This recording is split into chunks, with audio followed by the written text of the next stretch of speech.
that would take it to that degree and say, why did you set these people up to fail? I think people have definitely criticised it. From what I've heard, I haven't followed too closely, but yeah, people have been critical that he had placed so much pressure in high stakes situation on such young, relatively inexperienced players. Obviously, they're experienced at a club level, but they're still young, so they haven't got too much experience, and have certainly not experienced on the world stage and international level. So yeah, a lot of people are critical about that, but I find it baffling that people would be critical based on the color of their skin. Gosh, right. Well, here's someone who must have had his Twitter account hacked. Andy Bone.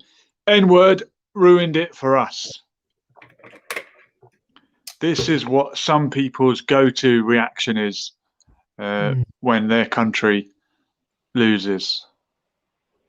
It's a shame that because yeah, I think the color of the skin's got nothing to do with it. It's the fact that they're young. They didn't miss because of their color of their skin.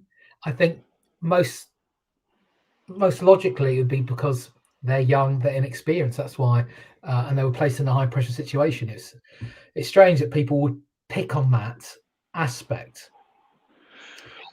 Yeah, there's the three: Marcus Rashford, Jadon Sancho, and Bukayo Saka. And some people said go back to Nigeria. And because of the horrendous racism and backlash, there's been another negative reaction to that. And I've even heard people saying, well, right, that's it. Black people, fellow black people, don't play for England anymore. They don't deserve us to play for them. Well, the racist idiots don't deserve it. But if you don't like black people, you've chosen the wrong sport, haven't you? A lot of the greatest footballers of all time have been black, and the same on the England team. Many of the best players are black.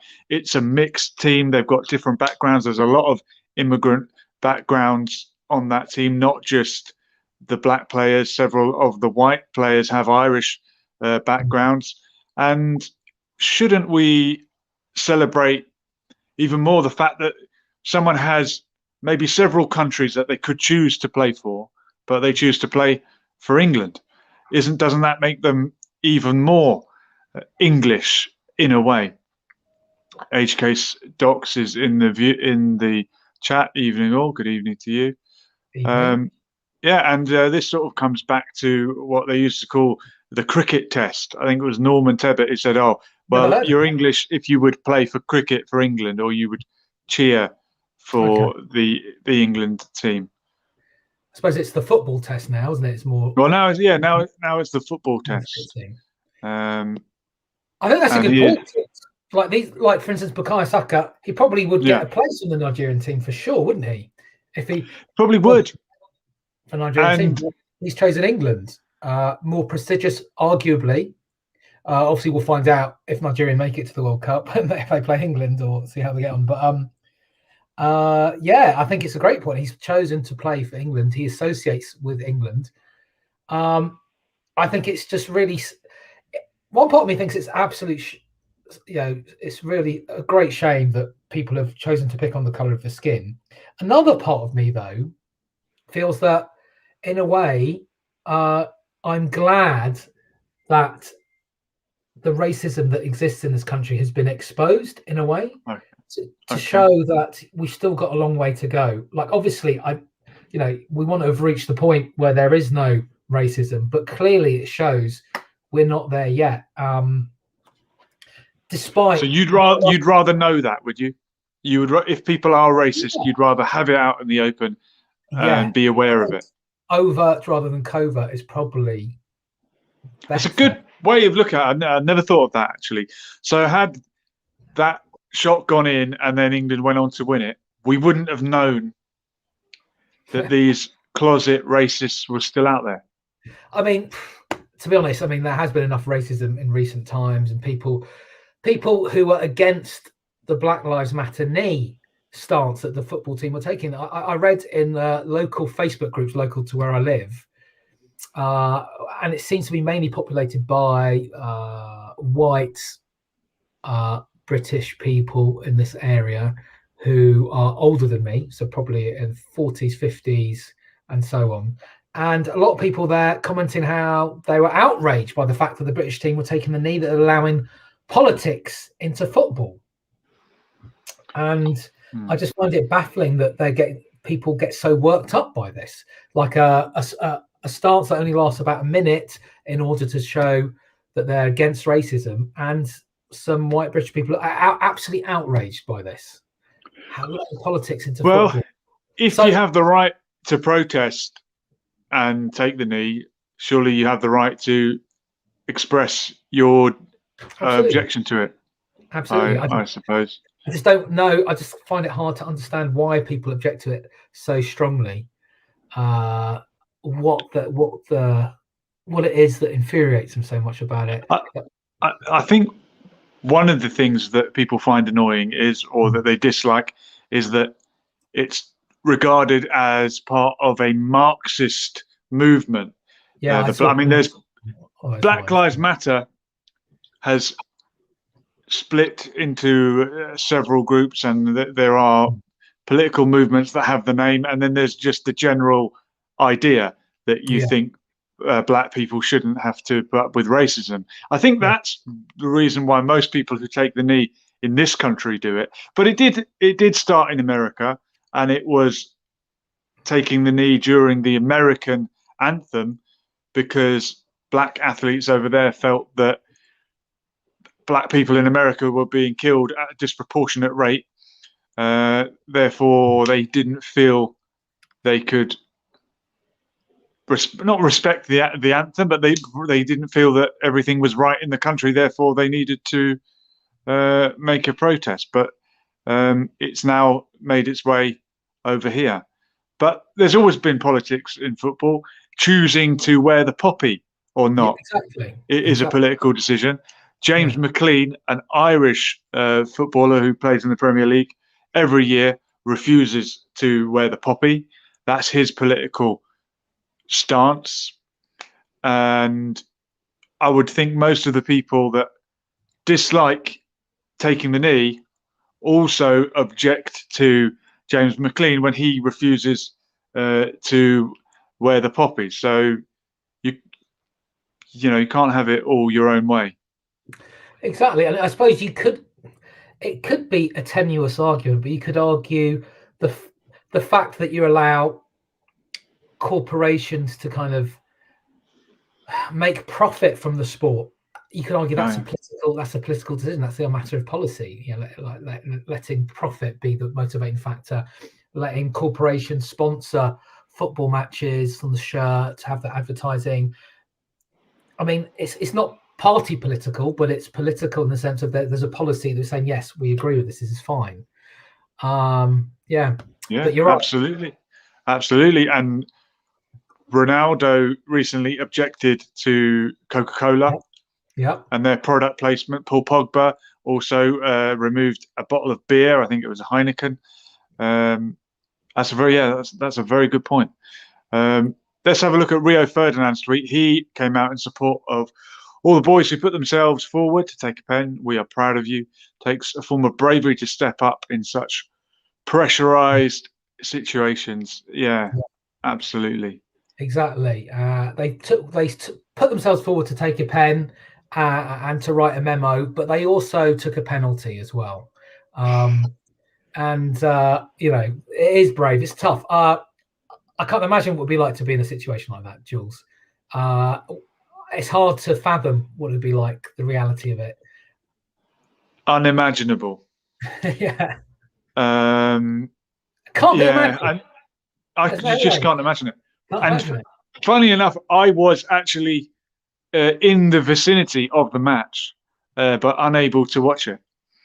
I was right outside the stadium. Yeah. Doing some other work that I do sometimes, and no one could get internet. And now I can go into a little bit of detail on the crowd situation out there. Yeah, because you were there. People tried. Yeah, I saw it firsthand. But then you watch the newspapers and you say, "This, I didn't see that," because the main stories are the most extreme incidents that occur, and apparently ticketless fans did storm their way in somehow. I think the situation with the Euros this year was that many of the people that wound up inside the venue were not your typical football fans. Many of the football fans were outside without tickets, and many non-football fans were there, people that weren't bothered, because you couldn't even watch the match if you were there. There was no big screen, so you couldn't like soak up the atmosphere. There was no kind of like fan zone as they've had in previous competitions. So it was a real strange sort of dynamic out there. There were people being very moronic and throwing things up in the air and behaving in the way. Yeah, you wouldn't think so, would you? But that's how it was, and then it got racist at the end. But I didn't notice any overt racism where I was. But we did start hearing stories of black people being attacked, and and you know, the next day social media was full of it. There is no doubt a huge problem with racism still. As you said, it's good that we know about it. It's better to have it out in the open and be aware of it, otherwise we can't tackle it. But it cannot be as bad as the media would portray it as, because everything is always amplified, and bad news always travels quickly. But on that note, you've also got the decent people, I would like to say the vast majority of English people, who have come out and been repulsed by that racism. And look, this is the mural. That's Marcus Rashford, I believe, in his hometown, and it was defaced. And the people have come out to cover up the racist comments and show their love for their local boy, their local hero. So certainly the vast majority of people in England and the UK as a whole, I do not think are racist. But there is that, I don't know, is it 10%, 5%? Even if it's just 1%, it will raise its ugly head when the opportunity arises. And I guess these people saw an opportunity. They thought it was an open goal to score some racism. Age Case is saying it's possible the media looked to make profits following a loss by using. Yeah, I think the media will do whatever they can to sell papers. And here's one article exposing, naming and shaming this chap here, Saville's estate agent, who claims he claimed his Twitter account was hacked. It doesn't sound very likely, does it? He would never. I'm sure he would never use racist comments on a public forum. Twitter, this guy. He seems like a friendly, charming chap. Oh, I don't know. Yeah, would you buy a house from him? What's the neighbourhood like? Oh, you don't want to know, mate. Yeah, it's terrible. And here's another individual righting the wrong, and look, they're covering up the disgusting racism and showing some love. And they've got a Jane Austen penguin bag, which is lovely as well. Not relevant to the discussion at hand. There you go. But why not? Jules, what do you think accounts or explains for the racism in this case, or even racism in general? I know it's not an easy topic to kind of, but why does racism exist? Why has it manifested itself in this specific incident? Right. Well, it could maybe English people are on the whole more racist than other people, and there must be something in the Anglo-Saxon gene, like a kind of a genetic what do they call it, deformity, that makes them predisposed to being racist. That must be what it is. Must be. Yeah. No other explanation. they're subhuman. Yeah, it must be it's biological. Anglo-Saxon people, white people in general, but mainly Anglo-Saxons, blue-eyed people. Yeah, their genetics. They're that's how they've evolved. It came from evolution. They evolved this racist gene that makes them worse than all the other normal people in the world. And that's backed up by science, isn't it? That's science. That's right. Not your personal opinion. That's just science. Follow the science. Yeah. Okay, that's one possibility. That could be. What else can it be? I know that obviously people like to use different forms of discrimination can be used. People turn to that as a way of explaining their own sense of perceived misfortune. Historically, that's always been the case, isn't it? So, for instance, it's very easy, isn't it, to draw parallels to Nazism? But the rise of the National Socialists in Germany, the rise of communism. It's when people feel that they're economically, socioeconomically in a poor situation, they'll turn to people who promise, I know what the reason is for this situation, and I'm going to do something about it. So in this case, obviously, there's the misfortune of losing the England match, and some people thinking, okay, there's an easy explanation that I've noticed. Oh yes, because of the colour of the skin, that's why they missed it. It's obviously nonsense from a logical perspective. But somehow, do you think if the England rugby union team lost a World Cup final and let's say 3 black players fumbled it or whatever, might you've had the same reaction? Or is football more racist than other sports? Has football hooliganism been more of a problem than in other games? Absolutely, hooliganism's been more of an issue with football. I think that's just because it's such a vastly more popular sport, and it's more popular among the working class, isn't it? Football compared to rugby. Rugby, even despite being quite a popular sport, is nowhere near the level of popularity as football, and it's much more a middle class, bourgeois, upper middle class sport in terms of fan base. And generally the people who play it as well. So I think we've got like a vast when it comes to football and to. I look, we've got a workout session happening. We better welcome Andre McIntyre, a sportsman. Hi, Andre, you are live on air, so don't get changed or something. I don't know if you're aware. Andre, are you with us? Feel free to do a workout though, if that's what you want to do. You know what I mean? I don't know if Andre knows where he is. Mr. McIntyre, you are live on Lessons for Life. Give us your reaction to the football. Is he just going to do a workout? I think so. Jules, I think this is great. Is this some kind of silent? Am I live? You're live, yes. Am I live? You're live. Yes. We're watching you. You are live on Lessons for Life. I thought you were, thank God. I thought you were about to get changed. Andre, what did you make of the racist reaction to Sunday's final?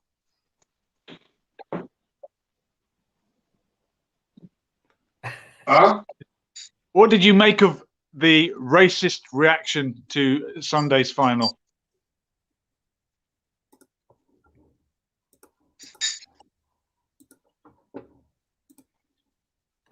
I think Andre is refusing to speak to white people. I think he's thinking about what he's going to say. Maybe. Can you guys hear me? We can hear you loud and clear. Yeah, we can hear you. But not anymore. He's gone. Interesting comment by Owen Keeling, Jules. There we go. We'll put it on the screen. Yeah.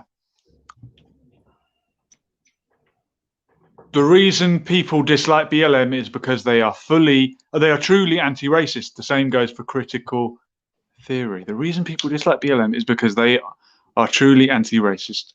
The same goes for critical theory. Now, Owen, I assume, knowing Owen, I assume he means that the people who are against BLM are actually not racist? I don't know. Feel free to click. It's truly anti-racist, maybe. That's what it sounds. Yeah, that's what it sounds like he means, but I don't think he would say that. But there's me prejudging him. I don't know. Owen, feel free to elaborate or join us on screen. HCase was saying it has been brewing in society, underlying for years. And we're going to go again with Team McIntyre. Andre, you are live on Lessons for Life, doing a workout. Dan had the courtesy to pause his workout midway to come and chat to us. No. I think Andre is struggling to hear us, or we are struggling to hear him. Andre, I think there's no signal where you are. Basically, can you hear me? We hear you. Yeah, we hear you. Give us your opinion on this.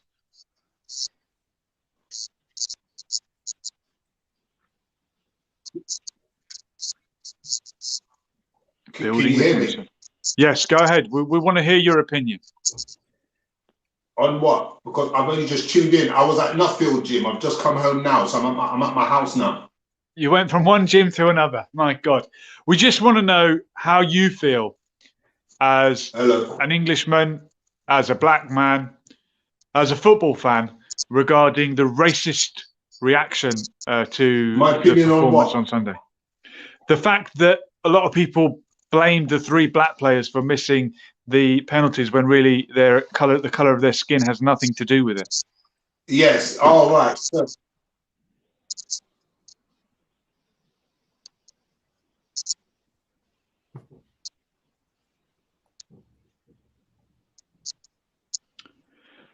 if Andre says, "Can you hear me one more time?" I'm going to smash the camera. Andre, do you wish to comment on this issue? He's trolling us, man. I think he's trolling. Any comments, Andre, about what? Oh, yeah, the Wimbledon final, Djokovic. Andre, we want to hear from you. hello. Andre's up to no good. Hello. Andre, tell us about the final. Someone in the comments, can you say, Andre, tell us what you think? Andre, tell us, speak to us. Just tell us what you think, Andre. Right. Come on. So I'm going to comment now, right? So basically, there's obviously some lag in the conversation. So what's happening is you're going to have to just wait, because I think there's like a 10-second delay with the conversation.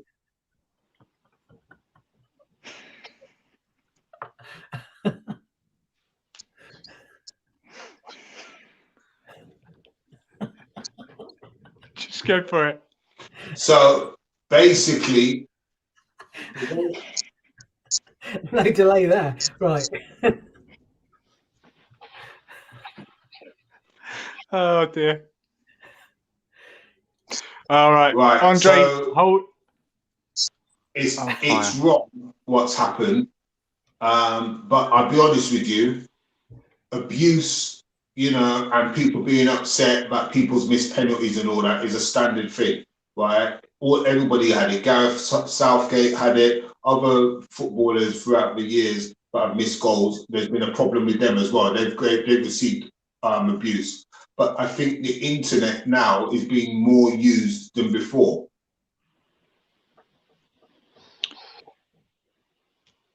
Absolutely. And the thing about Gareth Southgate, when he misses a penalty, as much as he gets abused, he doesn't get abused for the colour of his skin.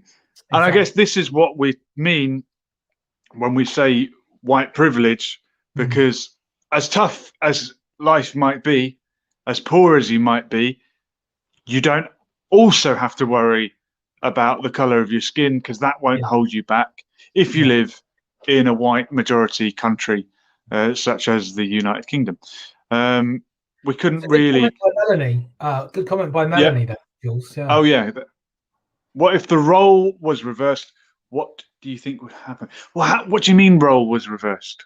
You mean if penalty takers were hosting this show and we were taking the penalties? Is that what you mean, Melanie? Yeah, I mean, what does that even mean, Melanie?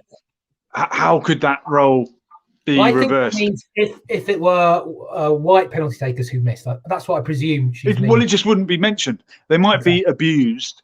The fact there was 3 of them would mean diffusion of responsibility. You can't blame any one of them. Gareth Southgate, unfortunately, in 1996, I think he was the only one who missed. So he was the natural scapegoat. And this time, the 3 that happened to miss happened to be black guys. Owen Keeling, none of the people who booed taking the knee were racist. Why would they pay loads of money to go to Wembley to support England and all the players? Well, is that how racist people think? Are racist people men of their words and they say, oh, no, not going to watch that team because there's one black player and, you know, I'm a fully card-carrying racist? I don't think that's how racist people think, is it? Racist people hide the fact that they're racist. They hide it until they can't hide it no more. And it comes bursting out in a fit of anger. I'm not saying that all of the people who booed the knee were there might have been black people booing the knee. I've heard black people say, I'm very much against Black Lives Matter. They don't represent me.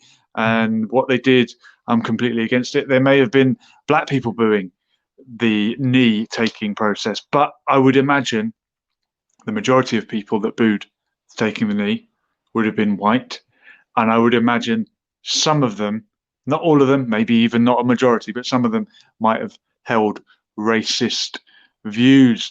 HK is saying if they scored those penalties, the racists would still have existed, and that comes back to Dan's point that, well, maybe it's better that we know about it. It reminds me of a line from Stuart Lee when he was mentioning the Conservative Party and their slogan in the 60s or maybe even the 70s, if you want an N-word for a neighbour, vote Labour.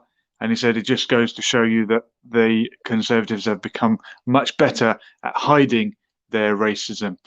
Does it ever go away? What will rid us of the sickness of racism in this world, Dan? What will turn the tide? Because hiding it isn't good enough.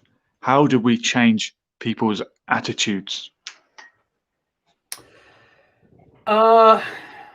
We live in a multicultural society, but at the same time, it doesn't mean that everyone kind of interacts with people from all different races. Certainly, you might do so. Yeah, if you go to a coffee shop, a cafe, you might order something. But I mean, true, meaningful interactions rather than just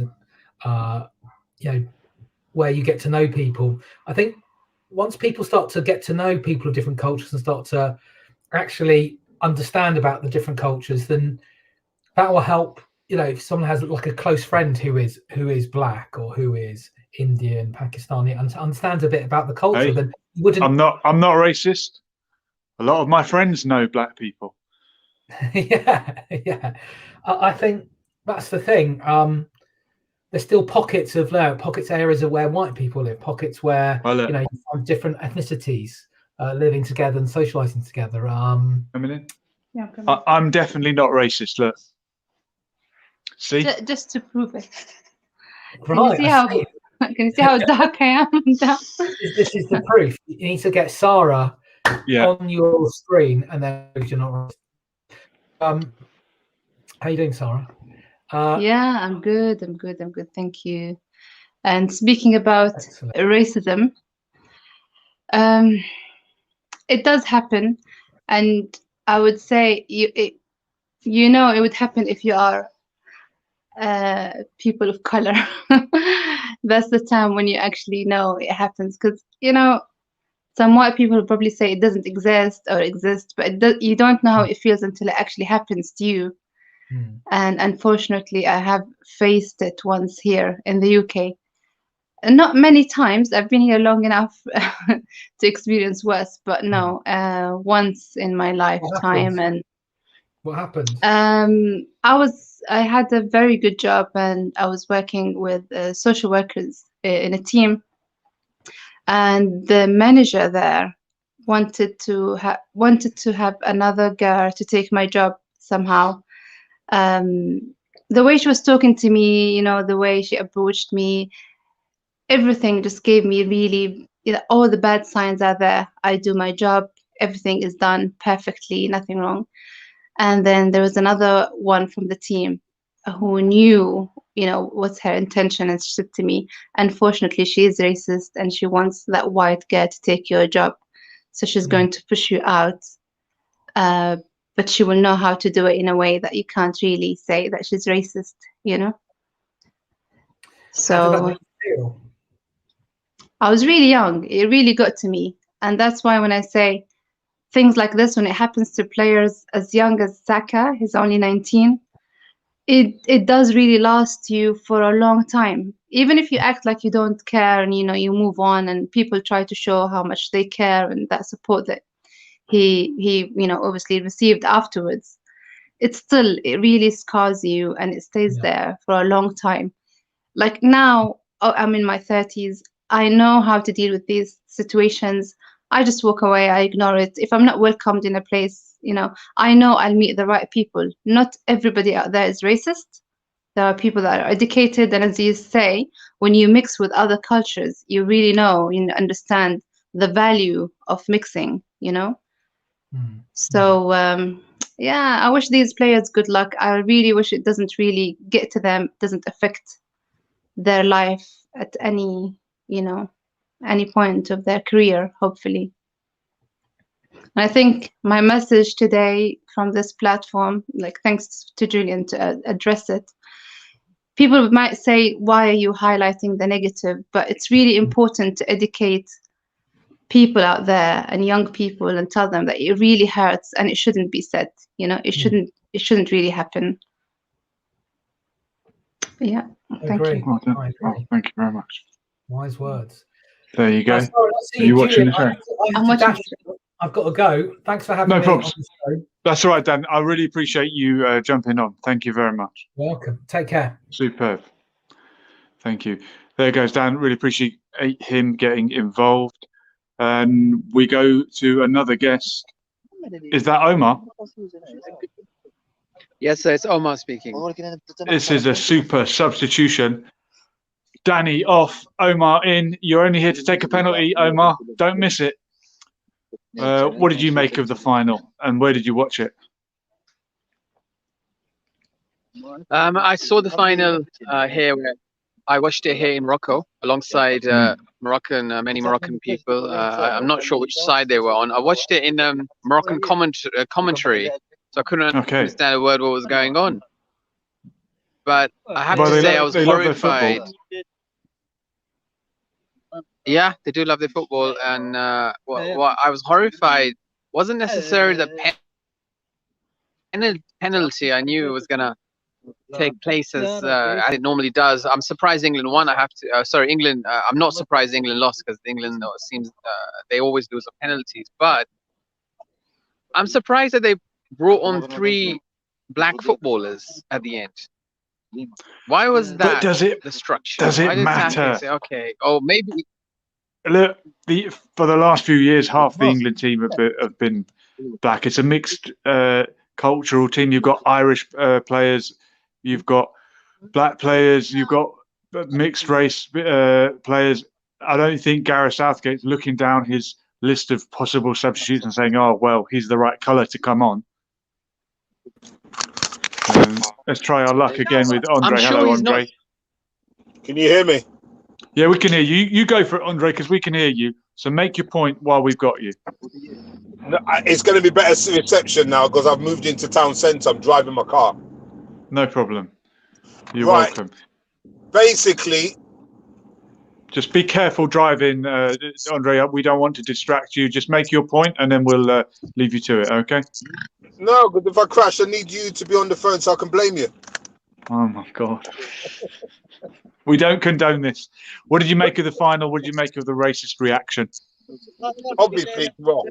It's out of order, isn't it? It's wrong. you know, I've made a few videos about this, but I'll be honest with you, it's a 50-50 problem. No, sorry, it's a 60-40 problem. The racism is not acceptable in any culture, in any situation. However, I'm so sorry to interrupt. My battery is just about to die, but could I just make this point to Andre, and then I can rewatch this. Andre, the problem with I find, and it's just my opinion, but is it not time, or is it the only way that we can move forward? I mean, I think of Malcolm X, who said you can never force people to like you. You can never force somebody to be brotherly and friendly towards you. They should naturally be like that.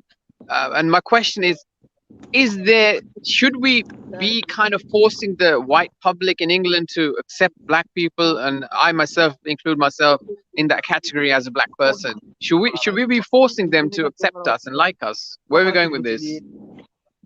You know something? I've always liked to hear your comments because you're an open-minded thinker. You're what I would call a taboo thinker, and I like that. Yeah, because what you're saying is along the same lines of how I think. Yeah, you know, I don't want to hear what the problem is. I want to hear what the problem is and the solution and the consequence for that problem. That's what I want to hear. I don't want to hear we got a problem. I want to hear all three things. Do you understand me? Yeah.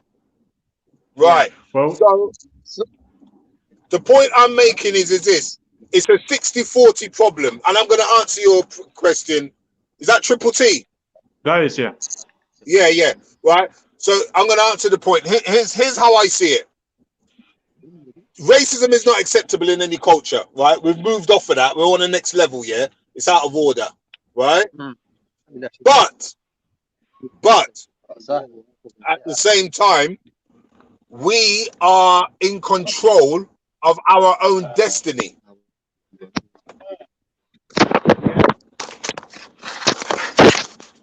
Can you hear me? We hear you. We're with you. Right.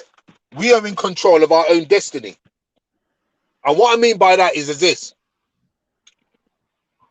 I'm doing something for you. You are treating me like I'm a piece of poo. Right. So, okay. I like the setup in this country. I like being part of this country. But you're still treating me like a piece of poo. We have to go above and beyond to get. We have to put out a champagne service to get a lemonade respect, right? But everyone else in the country can put out whatever level they're doing and get champagne standard. We have to put out, you know what I mean? They can put out lemonade behavior to get champagne service back, but it's the vice versa with us. Do you understand what I mean? So for me, this is the way I see it. Instead of giving out, we're guilty of giving out things for free. Yeah, right? Without getting anything back. And we keep repeatedly doing it. This argument with Marcus Rashford and all them lot, this ain't new. This is just it's same thing, different day. You know what I mean? It's nothing new about this, but we keep doing it decade after decade. Listen, if Malcolm X was here now, he'll turn around and say, "Oh, you're still suffering with that." It's the same thing. It's nothing new, right? You know, look at the American troops when they came back from World War II and all of that. Right, yeah, they went straight back into segregation. But when they were signing up to go over there, they were like the heroes. But then when they come, it's nothing new. I don't know why people are making out it's something new. But what I do like is the dialogue. Everybody is up in arms about it now. That tells me that there's a glimmer of hope because the masses don't like it. And that is a good thing. Before, people didn't care. They're turning a blind eye to it. But you know what it is? Change has to come, Jules. And I tell you why change has to come. I tell you why it has to come. No, not absolutely because it's humane for it to change. Forget humane. I've given up on humane a long time ago. It's not about humane. I'm looking at it from a business point of view, which is what slavery was all about. Business. Yeah. And right about now, I'm telling you now, bruv, right? Right about now, this country's poor. We think we're rich, but we're not. We're not the same. We're not an empire. This country needs foreigners. Yeah. You know, the natives are too highly educated right about now. They don't want to do dustbin jobs. They don't want to clean McDonald's toilets. They don't want to do that stuff, right? Yeah. They don't want to do the labor intensive work. They need, even though half of them are not educated enough to be doing the higher class jobs, it's incessant in us. It's part of being an empire. I call it empire-elitis, that we just got this behavior pattern about us that we think we're better than everybody else, right? Yeah, because it's 400 years in the making, 500 years in the making. So what it is, people don't want to do them jobs. So conservatives are clever. The government's clever. They preach and back up subliminally this racial situation, but they know this country can't function without foreigners. So, and what's happening now is, back in the days, I hear all the golden oldies, the 80-year-olds and all that, talking about we used to be a manufacturing company. We used to be a manufacturing country. Yes, it did, but they don't realize that all those raw materials that came here to make this country, the raw materials to do the manufacturing, was bought virtually cheap or for nothing, right? So it's 300% to 500% profit on whatever they're making. We don't have those facilities anymore. China's got them. So this country now has got a problem. And I really do believe that the monarch allowed Prince Harry to marry, right, Meghan, in order to help the Commonwealth, to pull the Commonwealth back in away from China. I really do believe it, but that's another story. But what I will say to you is this. They can't afford for educated diaspora to do what National Front and EDL are telling us to do, which is go home, you know, pack up your bags and leave. They can't afford for that to happen. They can't afford, for a start, sports-wise.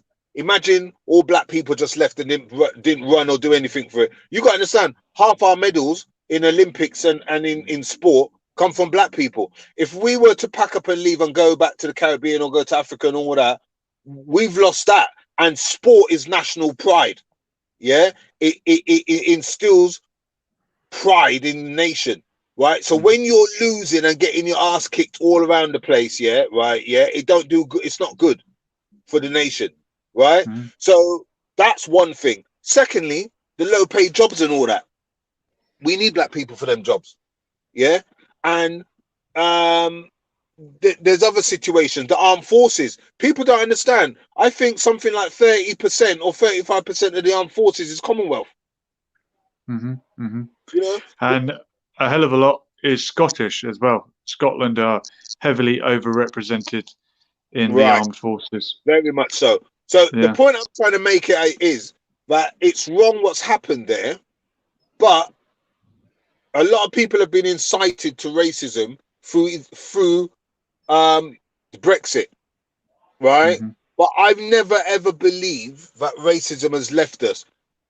I mean, I prefer the olden days, right? When you used to get punched in your mouth. You go in the shop, you know, they say tell you the N-word and you get punched in the mouth. I prefer them days because at least you know who you're dealing with. It was more honest, was it? Yeah. Yeah.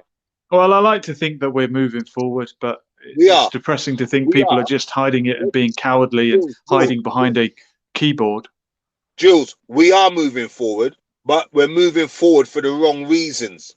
We're not moving forward for the righteous, humane, you know, pure of heart reason. We're moving forward because the government needs us. There's a difference. The country needs us.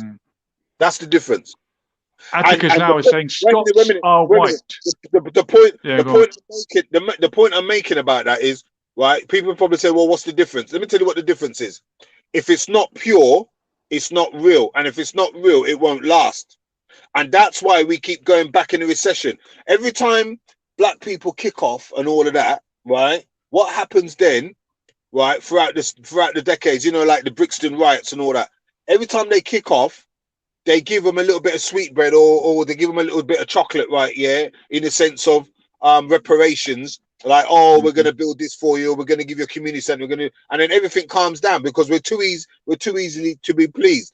So what happens is, right, yeah, that happens, it all calms down. Then 10 years again, it starts all again. Because like Triple T said, inside the mind, they're not the majority, the masses don't really like us. That's the truth of it. And I think it's a genetic thing. I've got to the stage, I think it's genetic, right? Genetically, there's something wrong about being black. That's what it is. There's a, I've done a study recently, and Neanderthal don't like Homo sapien, and the original Homo sapien was an African. So I don't know if it's something to do with that, but there's something genetic with it. And when that Neanderthal blood touches anything, right, it affects the inbuilt anti-black thing kicks in with that too. And I say that because racism towards darker skinned people is rampant in the Arab world. It's rampant in Asia. Do you understand? And they're brown too. So the point is it just goes to, you go to Somalia, right? Yeah, they don't even consider themselves African, right? They consider themselves more north, right? And the inbuilt thing, even blacks don't like blacks. It's madness, right? And I actually think that there's something more to this. This is going on to another topic. But well, the point, you've got tribalism and you've got racism. Atticus now is saying, by the way, the white dynamic was instituted by the state. The British Isles used to have tribes, just like in Africa. Please do not pretend it is what it is.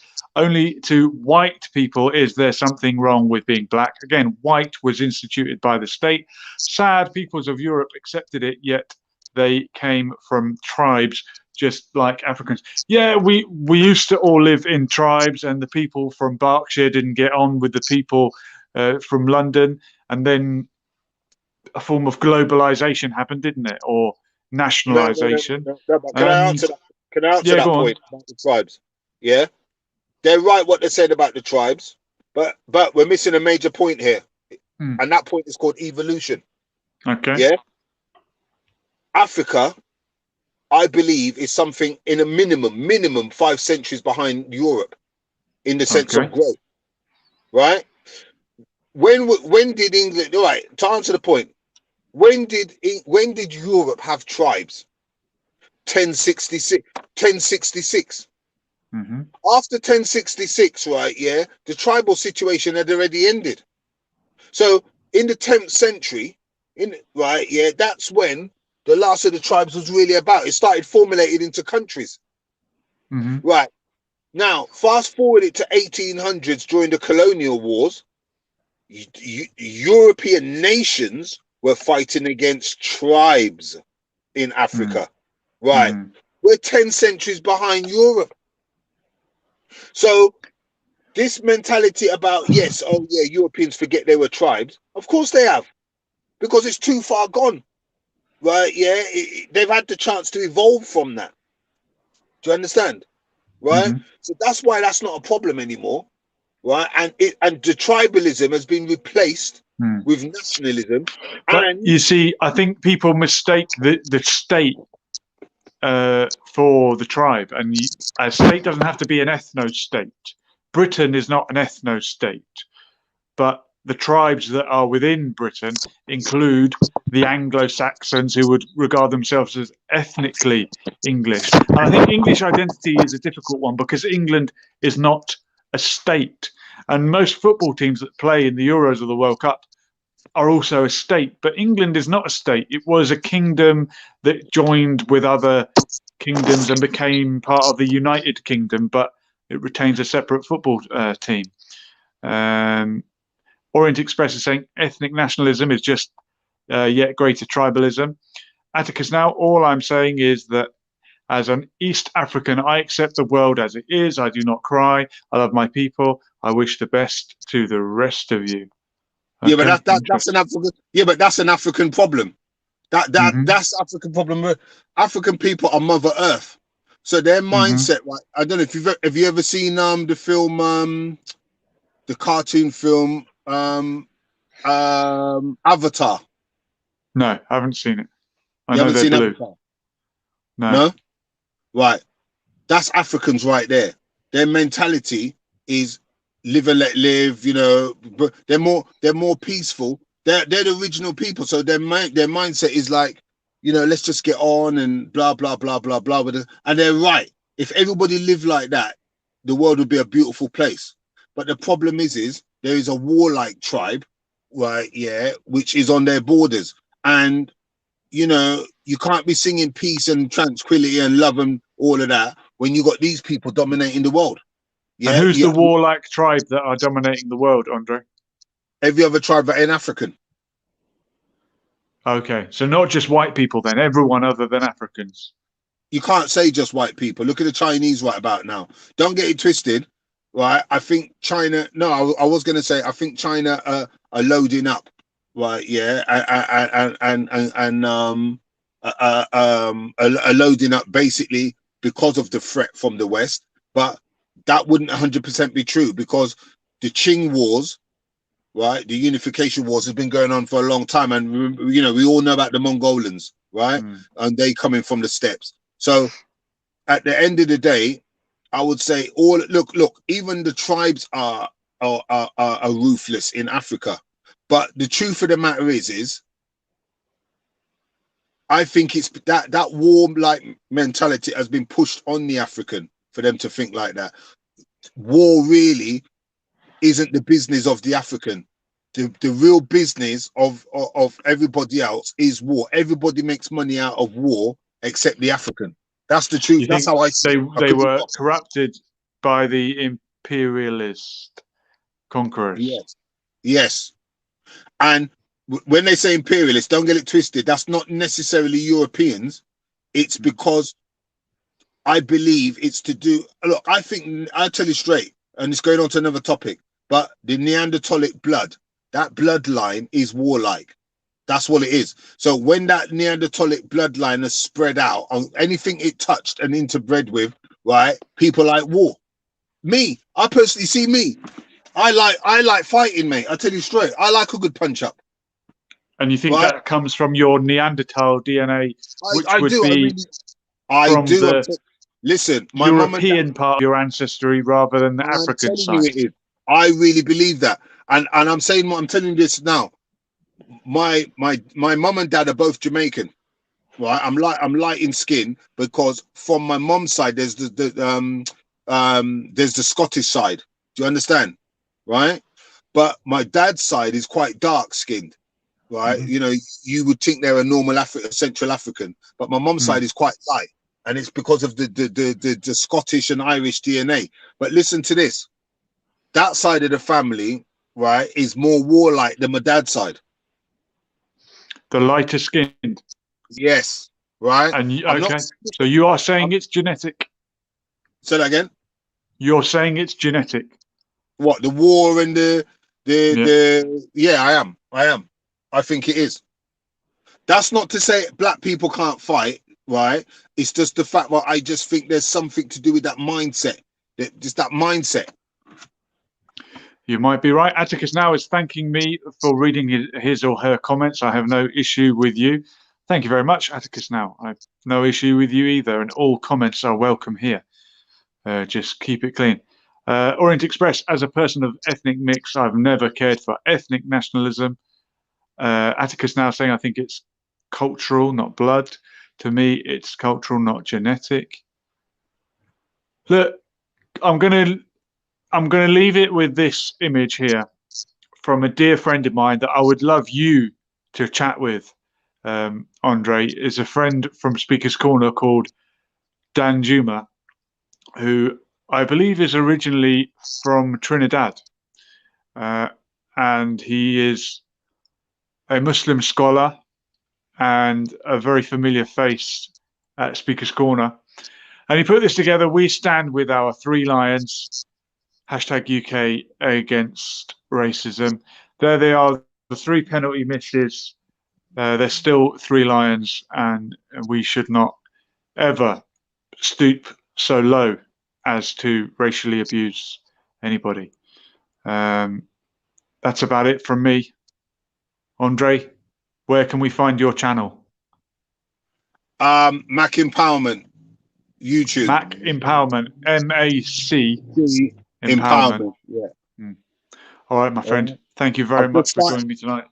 I've just started my blogs and putting my blogs out now. You know, it's been a long time coming, but I wake up with inspiration every 5 to 7 o'clock in the morning. So when I wake up, I just do I do whatever's on my mind. So what I like about what you're doing is that you're making it spontaneous. That's the best way to do it. Thank you. Yeah, let's catch up soon. This has been Lessons for Life, and we'll do it all again soon. We were here. We are gone.